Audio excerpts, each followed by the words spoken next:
Yefia Nicha Santimantem so afo no munyamfo Simon Osei mensa de atodwa se kwambia so eye apagya e-block e wo no no hwie be enkosi se enkodaye bema kwan na obibie school na yesha academic year foforo ase no na ohwese empenifo te won safri ho ama nkoda ekomu school.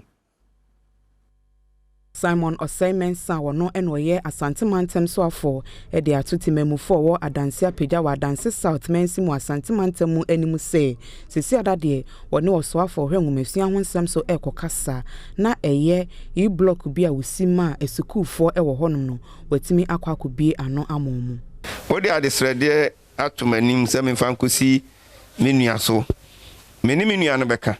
na waba bebi sani ebeya yebehye school na se a enkola no betimi ahyase we ebeboa wo muye ebe sani awoka no ba bia yekọ wo obunsu no okasa wo fa forma ba school obebre ebra adanse apagya hene etse sa ensemi wode ne die bi eka ho se sa e-block ya mpanyimfo besi ye wa adanse apagya honom no se de ebeboa ama esukufo e wo honom wo ho entwe omo ne senti mpanyimfo nhwe na animu ya omepie ema esukufo ye hu ya no se George Dero MP Adaroma omo de contractor ba ema omo start